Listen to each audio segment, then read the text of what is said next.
Tanong ni Mick, what can you say is the most prevalent financial mistakes of Filipinos and how do we correct it?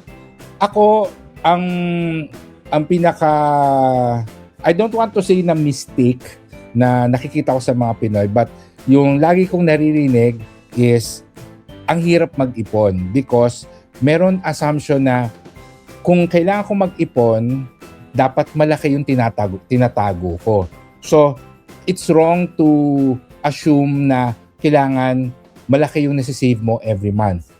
I always emphasize na yung consistency is more important than the quantity of the money that you save. So, kung kaya mo mag-save ng 100 pesos a month lang, okay lang yon basta maging habit mo. So, tingnan mo kung magkano ba yung comfortable, yung hindi masakit sa'yo na amount na may ipon, and then start from there. Tapos slowly but surely, you try to increase it.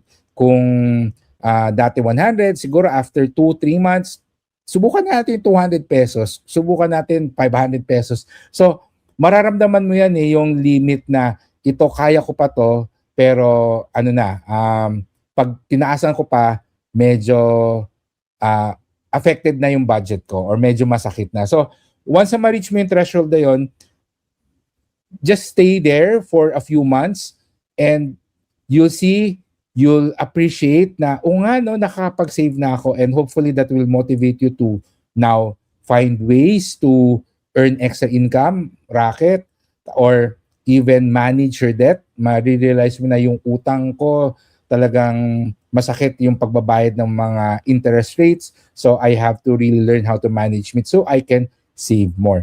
Ang pinaka-prevalent talaga na financial mistake ng mga Filipino is kailangan talaga malaki para makapagsimula. Kailangan malaki yung nasisave ko para ko masabi sa sarili ko na I'm already a saver.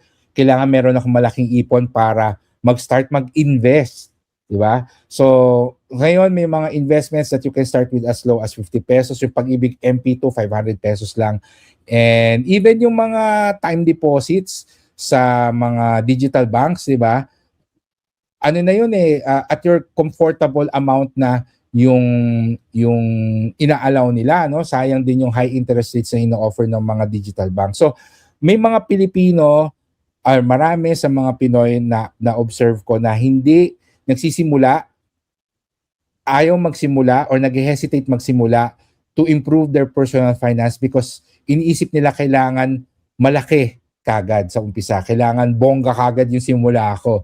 Kung gusto ko na mag-ipon, isipin na kailangan 3,000 pesos a month nakapag-ipon ako. Or kung gusto ko mag-invest, kailangan 10,000 pesos may savings na ako para mag-start ako mag-invest. So, that's my personal observation. It's really the start, that's the hardest.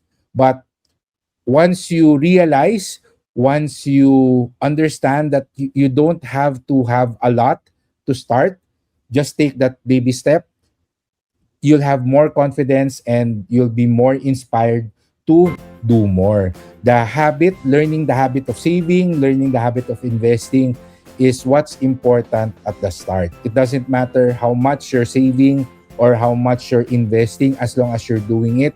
And once it becomes a habit, it will be easier to scale up.